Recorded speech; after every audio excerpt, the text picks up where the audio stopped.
It is impossible to mention cinema without mentioning Martin Scorsese himself.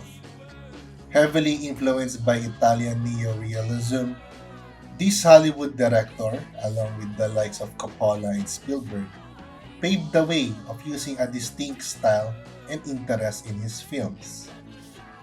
With his meticulous storyboarding, dynamic and innovative camera techniques, fast-paced editing, and his use of popular music into his score, his masterful influence could still be found and copied by many directors to this day.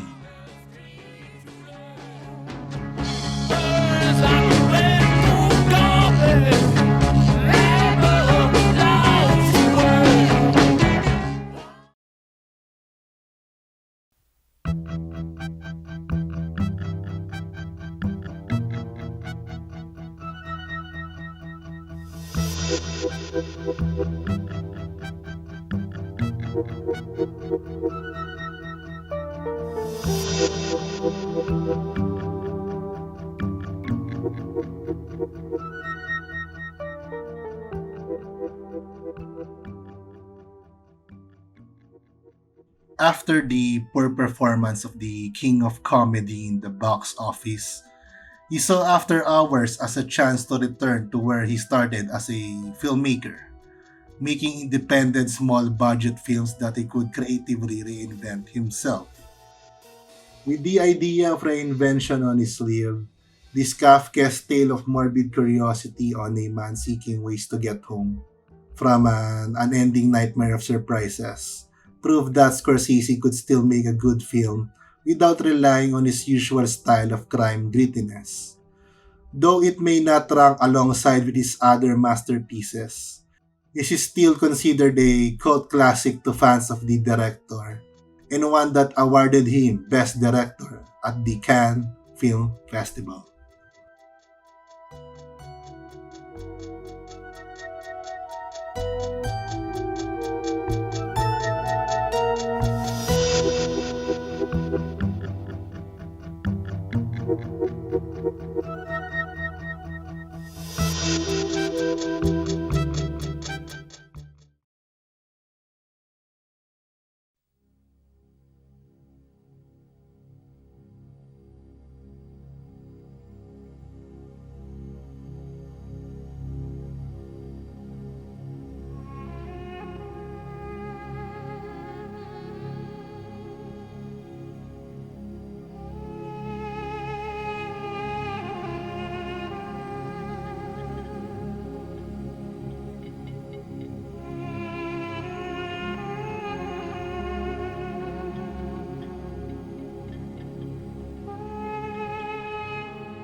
Did you know?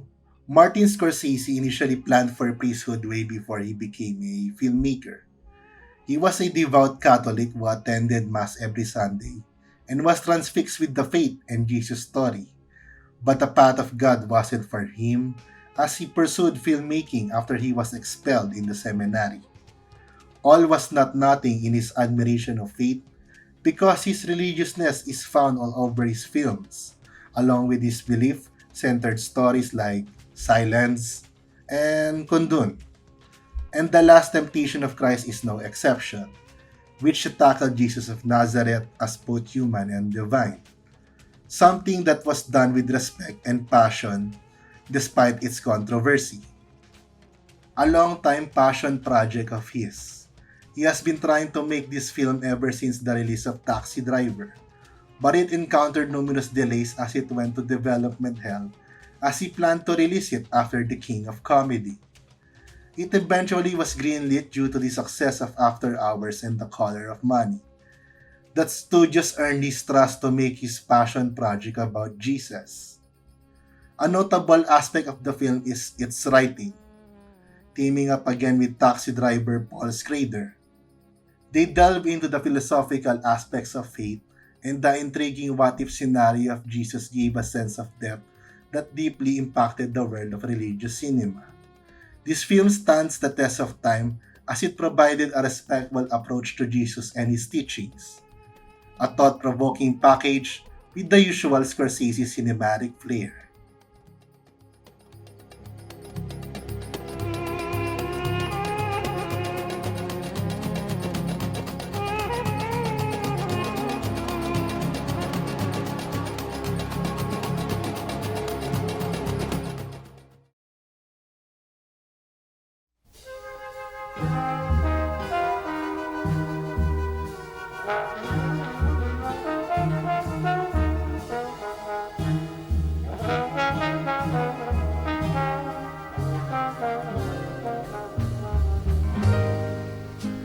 I'm gonna love you like no one's loved you. Come rain or come shine.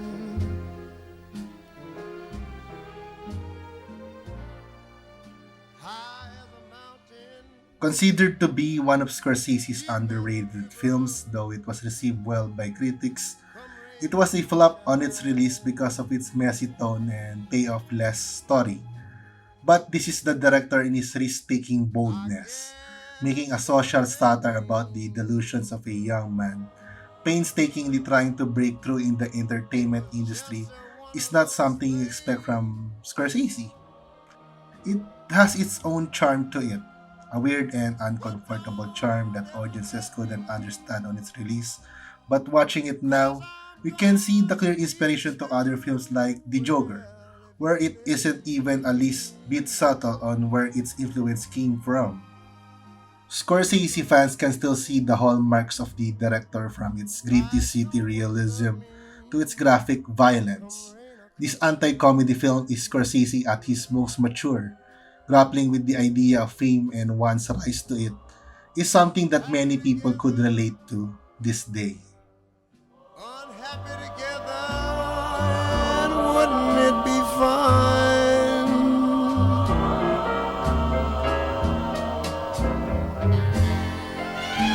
Days may be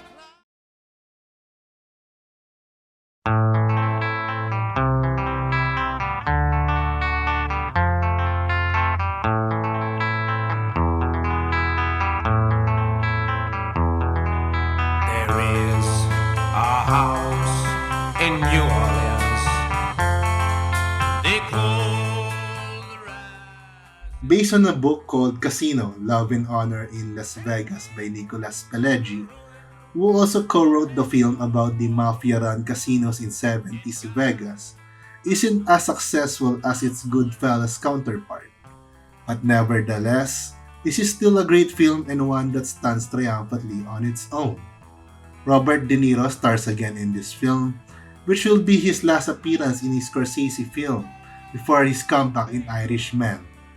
The authentic designs of the casinos and its excellent production design give viewers a highly immersive experience that will make you feel like gambling from start to finish. The dynamic camera work is still present in this film, with its slick sense of movement and the multifaceted soundtrack was applied so well in the dizzying and lavish lifestyle of the characters. It might look and sound same to other Scorsese efforts, but the magic of the director's vision is still exuberantly expressed in this film, and the result is a classic in the making. and the only time he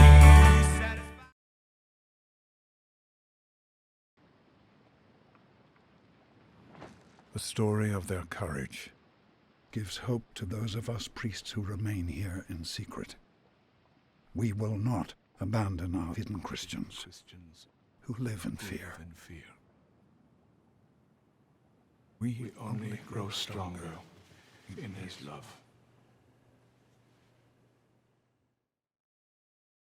Another passion project of his, this powerful film about the meditation of faith is Scorsese at its bleakest. And I'm not talking about the brutality of living in the dirty streets of the city or the paranoid nature of being a gangster, but the question of one's belief while they are being persecuted through torture and death.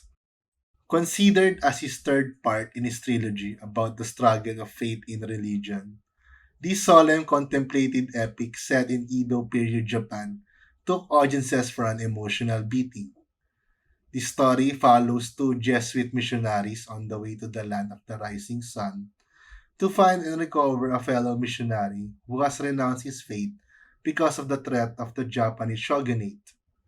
Starring Adam Driver and Andrew Garfield, with Liam Neeson as the apostatized priest, they gave a heart-wrenching performance that you can't look away from, testing their faith as they are beaten and tortured. The spiritual crisis they endure provide depth that no other Scorsese film can offer.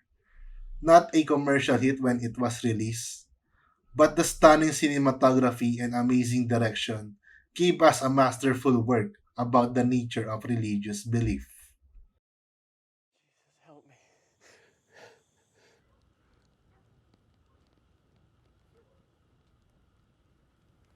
In the garden you said, thy soul is sorrowful even unto death. I would bleed for you. I would die for you if I knew you. Are you here with me?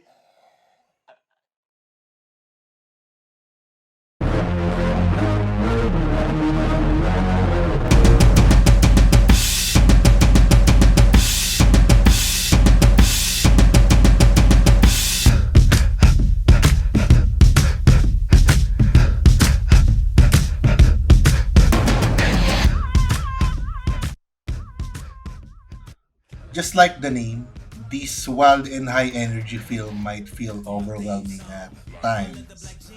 But the almost 3 hour runtime of the film doesn't feel boring at all. The performances here are surely the highlight. DiCaprio as Jordan Belfort is one of the most memorable performances of his career. And Jonah Hill, Margot Robbie, and Matthew McConaughey all delivered great standout acts too. The allure and charisma of the characters, matched with the fast pace and cocaine infused editing, will surely grab your attention from start to finish. Despite its high controversy of featuring drugs and nudity, not to mention the high amount of F words mentioned in the film, this is the director's most successful film and one that earned him 3 Oscar nominations. The great writing and excellent cinematography prove that Scorsese has still got it, no matter his age, and he'll stick around innovating the medium of film as long as he wants to.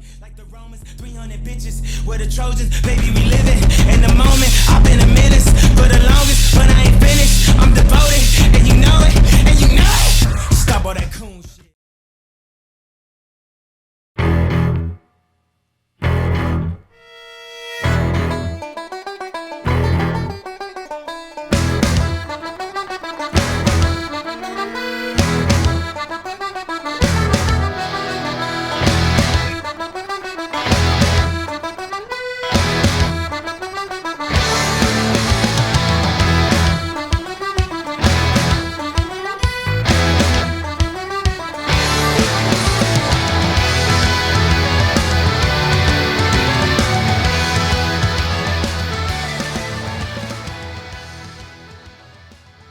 This intense and fast-paced drama set in Boston is known for its ensemble cast and their iconic performances, starring Leonardo DiCaprio, Jack Nicholson, and Mark Wahlberg just to name a few. The exciting twists and turns is what compelled audiences to watch it on the edge of their seats, making it one of Scorsese's most accessible works and commercially successful films. Next only to Shutter Island, with Wall of Wall Street topping the list. Another great thing about this is its notable musical direction. The tango mixed with the usual rock song Scorsese approach formed a harmonious celebration that painted the musical landscape with moody sounds in its dark and morbid direction. This cop and robber story gave Scorsese the recognition that he should have gotten at the start of his career. Earning the Golden Statue for Best Director on Oscars night is one of the heights of his career and proving that he could still make classics no matter his age.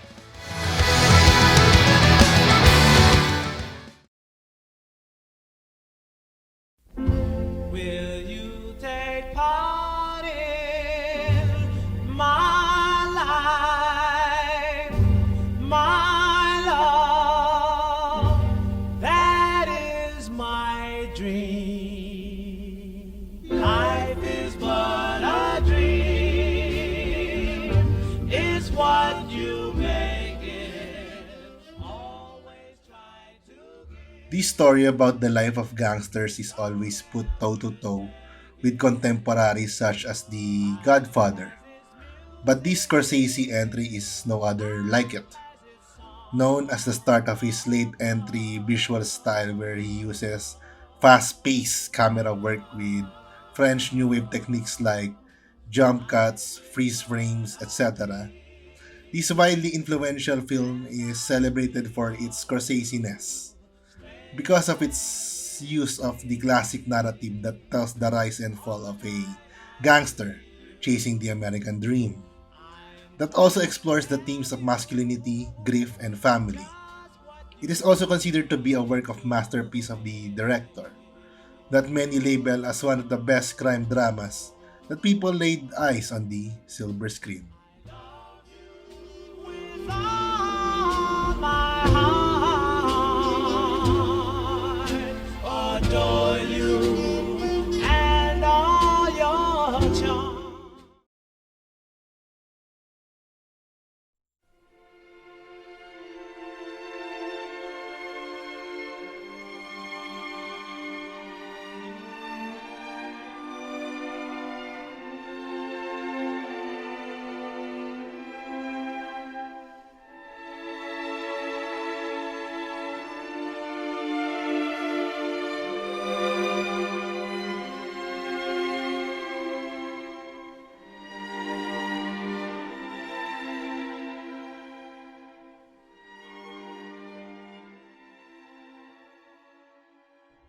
Another reinvention of Scorsese coming from the success of Taxi Driver.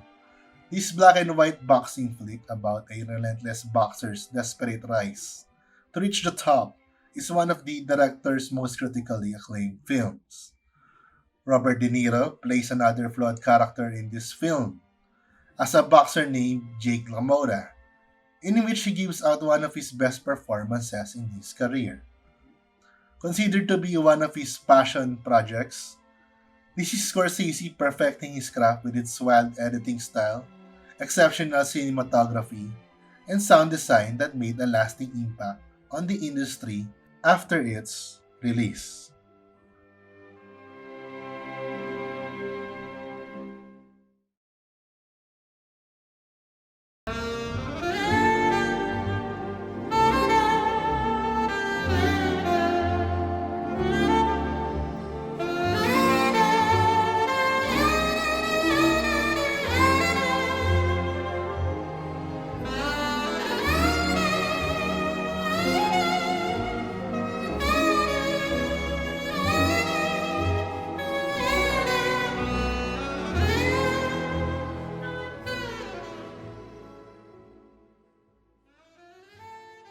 This highly acclaimed film is Scorsese at its peak, considered to be one of the most influential films in the 70s. This character study, written by the great Paul Schrader, about a taxi driver dealing with existential loneliness, is where we came to know Martin Scorsese. At that time, Hollywood was trying to enter a new phase that tried to reinvent itself, with bold and innovative films, and Taxi Driver played a key role in that with its gritty aesthetic and disturbing story. Robert De Niro's performance is a key highlight in this film, which is filled with subtlety and nuance. His characterization of Travis Bickle is still being studied by critics and film scholars to this day, and is echoed and imitated in different films throughout the years. The writing of the character is also a reflective study of masculinity in a neo-capitalist society, and it still remains true in our time.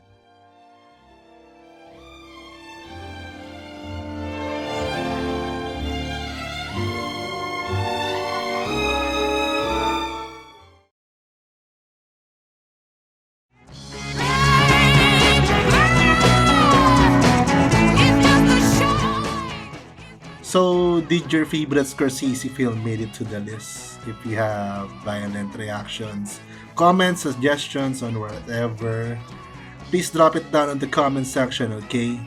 Feel free to do so. And see you later, guys.